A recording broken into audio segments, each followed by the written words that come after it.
สบายดีพี่น้องกับทักทายสบายดีสวัสดี FC สุภูทุกคนเด้อพี่น้องเอ้ยยินดีต้อนรับเข้าสู่น้องอันเนาะมื้อนี้สิเดินทางไปอันนั้นไปบุญพี่น้องเอ้ยไปบุญบ้านเก่งโคตรเนาะไปเพื่อนพี่น้องแล้วก็อีเมสิไปซอยดองซับปะหน่อยเป็นร้านของอีพ่อหั่นแหละเอาผัวเนาะพี่น้องเอาผัวป้าน้อยนี่เป็นรุ่นน้องข่อยอีกพี่น้องอายุ14-15เอาผัวอะไรพี่น้องเฮาสิเดินทางไปแก่งโคตรเนาะพี่น้องเดินทางไปหลินบุญเลยมื้อนี้ก็เป็นมือบุญหั่นแหละพี่น้องแล้วก็เห็นเดือบ้านเนาะเราไปขายของเห็นเดือบ้านเราไปขายของแล้วก็น้อยๆก็ไปเดี๋ยวเราเดินทางไปพี่น้อง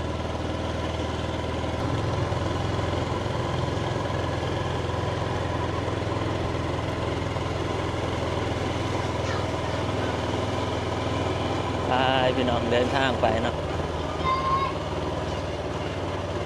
สาตีบมาแล้วมั้งหรือท่านไหนมาเห็นเพิ่นไปเห็นเพิ่นลงสตอรี่แต่ยินข่าวว่าทางฝั่งบ้านน้องแหงเพิ่นก็เฮ็ดคอนกรีตเนาะพี่น้องเดี๋ยวถ้าเบิ่งคอนกรีตบ้านเพิ่นเนาะอันนี้คอนกรีตบ้านเฮาสุดอยู่นี่แหละ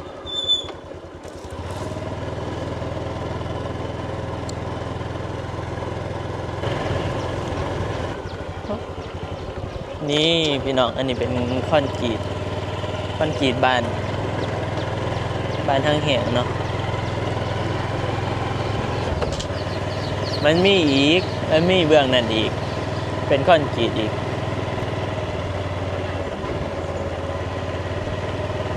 เบื้องนั้นก็ได้หลายเติบแหละ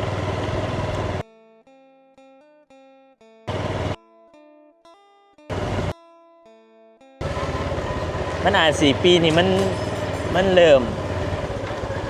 หลายบ้านเริ่มอันฮู้จักอันนั้นนะฮู้จักแบบฮู้จักเขตนะพี่น้องแต่ละปีเขาจะกับมีแต่ถมดินบ้านคิรี่เขาจะกับบ้านคิรี่เขาจะก็เริ่มเฮ็ดหลายบ้านเริ่มเฮ็ดคอนกรีต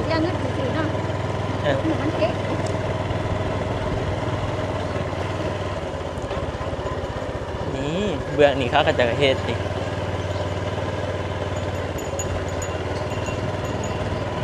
เฮ็ดไปแบบใกล้ๆเติมนึงแล้วเขาไปแล้วเที่ยนึงมา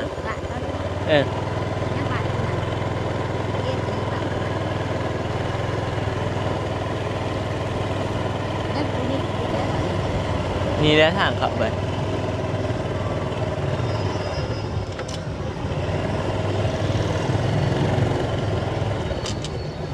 หอดแล้วเนาะเพื่อนมันอยู่ใช่ล่ะ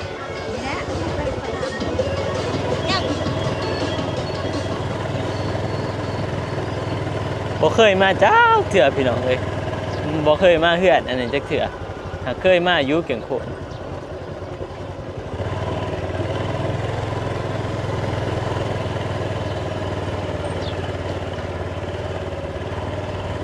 แต่บ่เคยมาเฮือน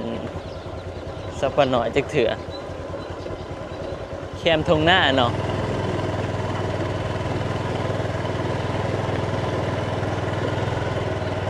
บุญหวานก็จะ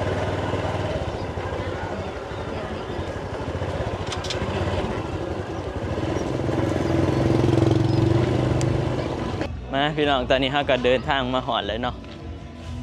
บ้านแก่งโคตร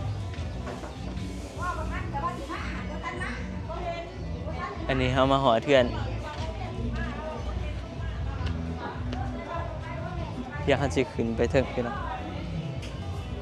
จะนอนจากสีลงไปวัดเนาะไปหาอันนี้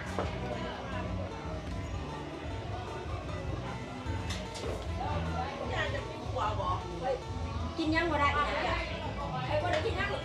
ข้าวปุ้นน้ำเงี้ยอีหยังนี่เนื้อไก่ใส่น้ำแกงข้าวปุ้นนี่หมอนั่นก็แม่นหมอนี่ก็แม่นชีวิตแต่ตัวนี้เบิดเลยเนาะเดี๋ยวจะหมอเท่าหลังทางไว้ คนมาหลายอยู่บ่ ว่าร้านอยู่ผักหัดดูมากเหมือน แปดเรากินบ่ได้ดอก ยังคนบ่ได้กินยังกินยังบ่ได้ ข้าวปุ้นได้สระอันได้ส กระปุ่นก็กินไว้สักอันได้สิกิน กินข้าวปุ้นก่อนอัน กินข้าวปุ้นก้อนจักถ้วยจะได้ เออ กินจะหน่อย เนี่ยไก่ย่างดีอัน เนี่ยไก่เขาไป เอ เอา อ ปลา เนี่ยไก่ แม่มันหั่นเนี่ยปลามันบ่ได้กินเนี่ยข่อยบ่บอกว่าข่อยบ่ได้กินไอ้โว้ยอันนี้ก็สิมั่วได้เนาะ ชิ้นหมู โอ้อันนี้มา นี่ ที่ไหนไม่ได้ชิ้นหมู กินแต่ข้าวปุ้นแหละ ยังบ่ได้ยังมาเอาไปสิกินที่น่ะ เอาน้อยหนึงเอาจัก2 กาว1 พักเบิดได้อัน พักเบิด ไอ้เจ้าเพิ่งเอา เอาเท่าที่มีเห็นแหละ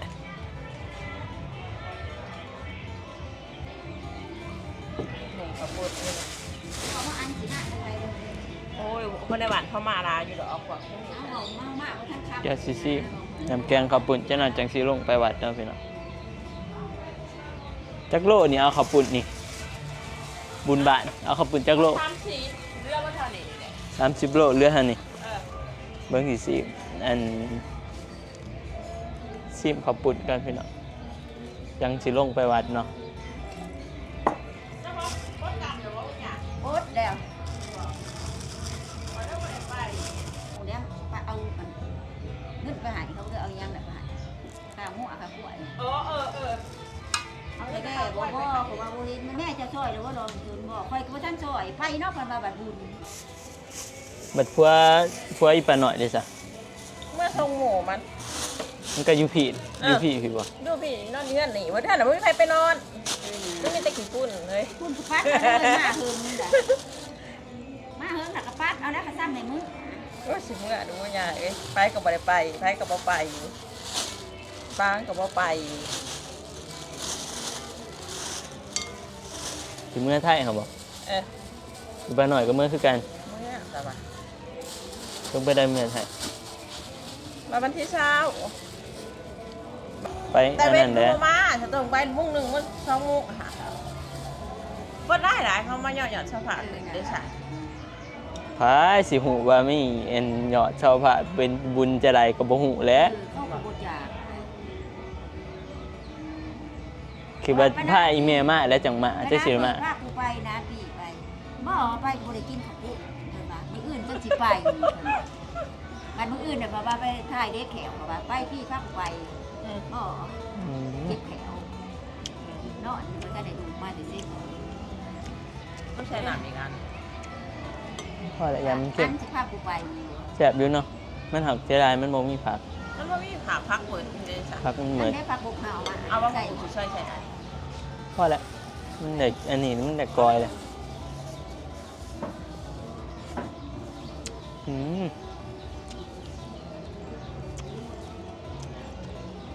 แซ่บดูพี่เนาะนี่ขอบคุณแล้ว บ่อยาก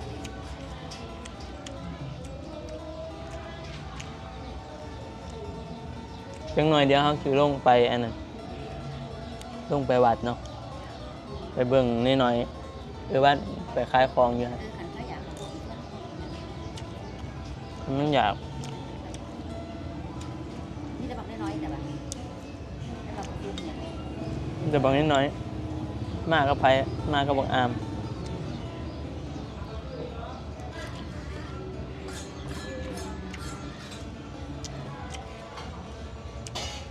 ไปพี่น้องเดี๋ยวจะหน่อย ปลาตัวเดียวของเก่า เอาสิลงไปวัด ลงไปบอนเขาเจะขายของไปเบิ่งจังหน่อยเนาะไปหาหน่อยๆพออีจีบยาเมื่อบ่เด็ไปพี่น้องตอนนี้เฮาอันกินข้าวปุ้นแล้วเดี๋ยวเฮาสิลงไปวัดเนาะลงไปเบิ่งว่ามันมีเขาเจ้าขายของอยู่บ่เนาะแล้วก็ไปอันหาเบิ่งไปบ้านขายของเนาะน้อยๆก็อยู่ปุ๊บเดี๋ยวเฮาสิขี่รถลงไปพี่น้องเอ้ยโอ้พี่น้องทางบ้านเขาเจะก็มีอันเนาะมีคอนกรีตคือกันเนาะกำลังเห็นกำลังมาพี่น้องบ่ได้มาแถวนี้โดนล่ะ โอ้เป็นคอนกรีตคือกันพี่น้องแสดงว่าแต่ละบ้านนี่เขาจะก็เริ่มเห็นเบิดแล้วเนาะแล้วก็เริ่มมีคอนกรีตเบิดแล้วว่าเป็นแค่บ้านเฮามีแหละเดี๋ยวนี้มีเกือบจะทุกบ้านนะเนาะว่าพี่น้องตอนนี้ก็เดี๋ยวสิพามาเบิ่งบรรยากาศอันบุญฟังล่าเอาเนาะพี่น้องตั้งกันแคมทงหน้าจังสิเลยพี่น้องเอ้ยพี่ตั้งแคมทางแคมทงหน้าเนาะบ่มีบอกบ่มีวัดนะบ่อนนี่เพิ่นพากันตั้งแคมทงหน้าเลยเบื้องนี้เป็นเบื้องอาจจะลำเหลืองเนาะลำเหลืองหรือลำบงเลยพี่น้องอันนี้ป้าต่างคนละฝากฟังกันเลยโอ้สบายดีพี่น้องสบายดีเนี่ยที่งานราคาอยู่ไหนราคาอยู่ทางนั้นงานได้ก็เจอเนาะงานได้ก็เจอที่บุญโดดงานได้กับบล้อเลาะตูดเบิร์ดนี่ซองเที่ยวนี่ว่าน้าคนมีเงินตูดมาถ่ายคลิปหาเสือเดียวกินไปที่เฮาไปถ่ายคลิปกันที่เฮาแต่จอดรถลงไปย่างก็จะน้อยไปได้อีกดอกแป๊บหนึ่งป้าที่โตงานบังเอิญเนี่ยนี่บุญบล้อไอ้ลีบ้านได้ก็เห็นโอ้ยตายมาแบบบ่ได้นัดหมายมาเห็นกันเบิดเป็นตะม่วนเนาะบุญบ้านเขามันอยู่ในอันนั้นทงหน้ามันฟีลแบบคือแบบมันโมเมนต์บุญนะแบบจะมันเป็นแบบงานจะไหน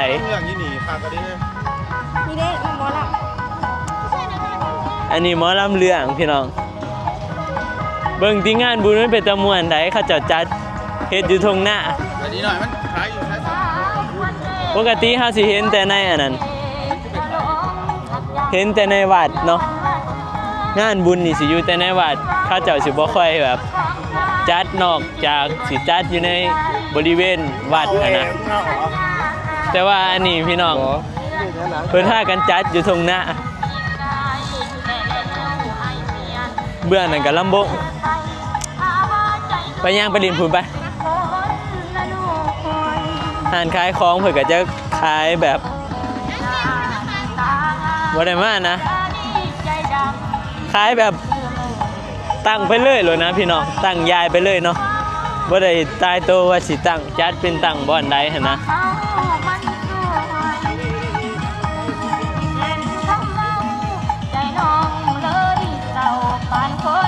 มือแรกนี่บ่ล้อเลยเนาะเขาว่าวงเอียงมือแรกสาวแปะแม่สาวแปะหรือว่าบ่แม่นว่าสาวแปะวงเดียวก็เข้าไปอันนี้ไปเดี๋ยวสิพาพี่น้องย่างเลาะเนาะย่างเบิ่งงานไปหาสัตว์ปุ่มเป่าป้าบอลอยู่วงอีเต๋าวงอีเต๋าลายดีพี่น้อง1 วง 2 วง 3 วงป้าเบื่อไหนกันที่หาวงเป็น10ดินอีเต๋าอ่ะมีเงินไปก็ท่านเด็ดหาดอกถ้าให้กูเบิ้งกูสิดินนี่มาตั้งนี่ล่ะดินอีเต๋าก่อนพี่น้องมึงลองเล่นก่อนกูเสียน้ำหลังสิเอาพ่อค้าลุบมือนี่ลูกก็ว่ากันเลยเอาไป 2,000 ก็ได้ไป1,000ไป 2,000โอ้ยคนน่ะสิเข้ากล่องงอนี่สิมาว่าเอาไว้2ไปสิลองมาใหญ่น้อยมันจังลินได้เฮงถ้าเฮาลินร้ายเฮาสิปีดลงใน1,000เอาไปเลยเอาเงินก่อนแล้ว2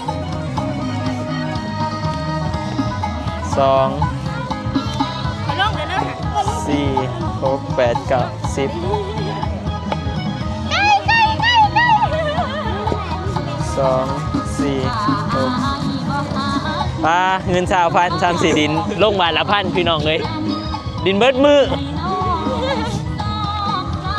โอ้คาถาเฮาได้นี่ข่อยสิลงเด้ดินแต่งน้ำเด้อ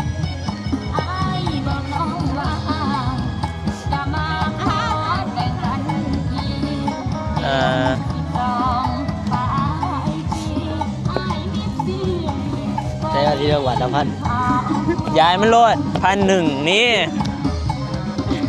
ดึงเลย เอาเรื่องนะ ดึงแล้วดึงมาถามกันมาเด้อเอกเขา 80 แซ่บ คอยถือกอยู่ว่ะ ยายมาถึงค่ะ 10แต่ป้า แล้วแก้มหลวดเดียว ก็ถือกว่าพัน ดึงมาขักไว้ว่าดึงเผือกเลย บางย่านมันออกอันนี้เนาะ มาถึงเช้าดีกว่า ออก10นี่มันจะออกเก่าวันนี้มันจะออกเก่านี่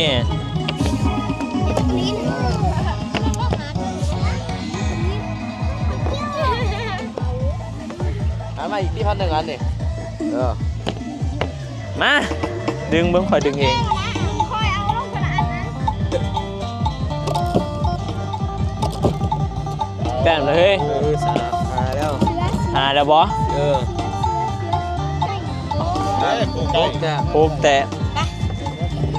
เอ้าเมื่อไหร่พวกกี่ปลาเนี่ย บอกบอถือวะ กูไป โอ้ถือ1,100พี่น้องเฮ้ย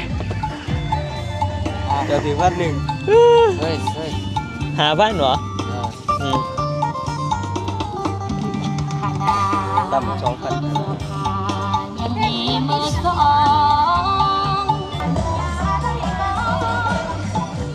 ไปเดี๋ยวหาสิพาพี่น้องไปย่างเลาะเบื้องนี้อันนี้ก็จะเป็นห้านขายของเขาเจะขายเนาะพี่น้องเบื้องนี้ก็สิมีห้านคือการสิมีประมาณนี้คักแล้วพี่น้องมันเป็นฟิวแบบใหม่ๆเนาะ มันเป็นฟิวแบบแปลกใหม่ฮะนะห้านมันแบบมันอยู่ทงไฮทงหน้า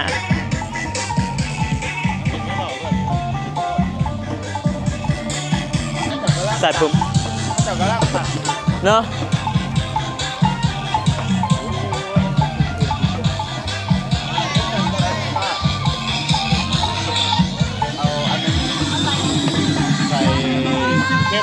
อ่านเข็บ ใส่ไข่น้ำก็ได้ อันหนึงคือกันใจคือกัน กินว่าเอ้ยเราแบ่งกันคนละครึ่ง แบ่งกันก็ได้ซื้อ2 อันแบ่งกันกิน คนละครึ่งประหยัดเด้เศรษฐกิจบ่ดีแบ่งครึ่งกันกิน อ่านเข็บอ่านของเล่นนี้ยังนี่แหละพี่น้องงานบุญฟังล่าวเขาก็จะคล้ายประมาณนี้แหละแต่ว่าวงอีเตาหันร้ายลีพี่น้องเลยเดี๋ยวจะพามาเบิ่งเนาะพามาเบิ่งอีเตาเบื่อนี่ก็มีแต่วงอีเตาได้พี่น้องเด็กหน่อยเขาจะเด็กหน่อยก็จะมากดินเนี่ย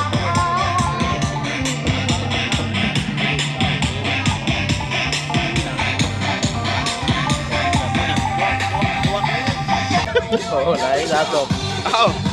ได้ออก เคฟครับพี่น้องเขาคือเคฟกินบางอย่างซิมกันโมเมนต์ซิมเรากินนี่แหละไปยังไปบนอื่นปะ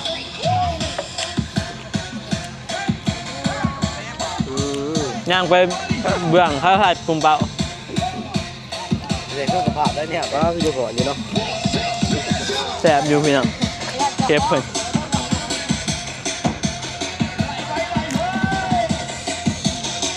เอาตัวมาใจเจ็บเราไม่ใจเลยว่ะ แซ่บเบิ้ลเบากูจะซื้อเคฟท่านคอยจ่ายให้คอยห้องแก๊ป อ้าวเดี๋ยวจะนี่ไปเห็นมาจะใส่พี่ม้อยพาไปไหน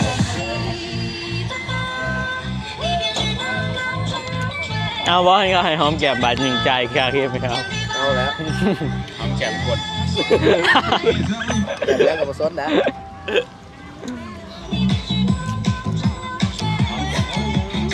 ไปพี่น้องจังหน่อยเฮาก็สิได้ แกมกด กลับเด้อแหละ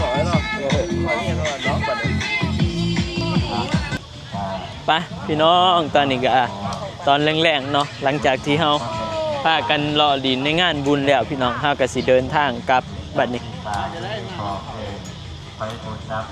อันนี้เพิ่นก็เปิดนะ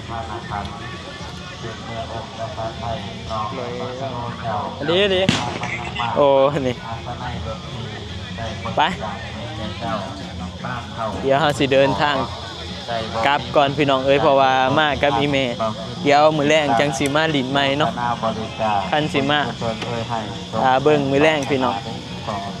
คันสิได้ถ่ายคลิปดอกบุญขับน้ำโชบุญส่งน้ำส่งเนาะ ผู้เดียวมากับอีเมเราอยู่เฮือนน่ะนะ ไปบิดไปหน้า พี่น้องตอนนี้เฮาก็กลับมาหอดเฮือนแล้วเนาะเดินทางกลับมาแล้วแล้วเฮาก็ได้อันข้าวปุ้นมาเอาแล้วเอานั่นโปกไว้เนี่ยถ้าอดฮะ ปุ๊กไว้เลยเด้นี่ โปกไว้ยันโมบีดฮะ มันบ่มีตายแบบนี้เอาเข้ามาดีกว่า ได้อันนั้นข้าวปุ้นมาพี่น้องแต่บ่ได้พักเนาะเพราะว่าพักเราเบิด เขาพามาให้เห็นก่อนเขาบ่ได้มาให้นะพาเขาไปน้องอันมันพามาเนาะใส่สติ๊กกรอกสติ๊กเกอร์ ได้อันข้าวปุ้นเนาะพี่น้องมา สวัสดีเด้อพี่น้อง มื้อแรกอีเมลสิไปบ่บุญ ไปที่แม่ไปกับป้าแมงค่ะป้าแมงค่ะ ป้าแมงสิไปดิบอกเราอยู่แล้วเพราะว่าอีเมลเราก็สิบ่ไปว่า ดิฉันบอก บุญบ้านแถวอันบ้านไกลๆเนาะพี่น้องคนบ้านเฮาไปเบิดบ้านได้พี่น้องเอ้ยป้าแมงก็ยังสิไปป้าแมงสายปานพาสายปานไป เอารถไถก็แบบไป เออ เขาเลี้ยวเข้าก็มาดอก นี่พี่น้องเฮาก็เก็บผักมากินก็ข้าวปุ้น กินบ่ได้ไปบ่กินหยังเขามีเสื้อชีหน้าเพื่อเขาหัวเขา มาเด้อพี่น้อง นิ้วก็สิไปว่าไปบ่นิ้วสบายดีปะลุงเนี่ยสิไปบุญคือกันนี่เนาะนี่ไปบ่บุญนี่ ไปใช่แล้ว โอ้บ่ได้ถามเขา ที่แม่ไปกับบุกอ้นกับไป ขอยบ่ได้ถามขอยบ่ได้ถามสิไปบ่บุญสิไปบ่บุญถามแต่ว่าสิไปบ่บุญบ่ได้ถามว่าไปว่าซะได้เด้ออ้าว สบายดีพี่น้องแม่แล้วขอบคุณน้ำยาไก่ พ่อมึงไปบ่ ไก่ดีป่ะล่ะไก่ดี ไก่ขีดตัวไก่ปลอม อยากเด้ ไม่ค่อยได้กินน้ำยาไก่จักเถื่อเขามาเทศน้องเดือนนี้เขาเห็ดแต่ปลา บางคนเบ้ดูดีนะดีๆได้ เพราะบีกินบ่ได้เนาะพี่น้อง ตัวไม่รู้ เขาเอิ้นยานมันผิดเนาะเพราะว่าออกกรรมใหม่ ตอนเขาเป็นดอกกระแห้งบ่ได้กินนมแห้งเป็นเลย เรียกไปบ่ นอนวะฮะบ๊อบ เนาะ เออ ไปอีหยังเพิ่น ลมกินอักระนะเลย แซ่บอยู่บ่พอกินอยู่เนาะ แต่บอก ให้ฟ้องให้บุญปากน้อง พูดบากขนาดเลย พอกินอยู่ อันก็กินน้อย ไปพี่น้องเอ้ยแล้วก็สำหรับคลิปนี้ก็สิได้จบเพียงส่ำนี้แล้วเด้อเนาะถ้าเบิ่งมื้อแรก กินปลากิน สิไปน้องอันสิไปอยู่บ่บุญเนาะคันไปก็ได้ถ่ายคลิปสิขี่รถไถไปพี่น้องคันไปก็สิบ่เอารถไปเนาะเพราะว่าสิถ่ายคลิปขี่รถไถย้อนยุคคือสมัยก่อนเนาะแต่ก่อนเฮงย่างไปพี่น้องสมัยนี้ยังใครแหน่ได้มีรถจักรขี่รถไปไปพี่น้องเดี๋ยวเอาไว้พอกันใหม่คลิปหน้าเด้อเนาะสำหรับคลิปนี้ก็สิขอตัวลาไปก่อนเนาะขอบคุณขอบใจ FC เบิร์ดสุภูทุกคนพี่น้องหาติดตามมื้อแรงเนาะท่านได้ไปบุญกะสิให้พี่น้องเบิ่งไปเดี๋ยวเอาไว้พอกันใหม่คลิปหน้าสำหรับคลิปนี้ขอตัวลาไปก่อนเด้อบ๊ายบาย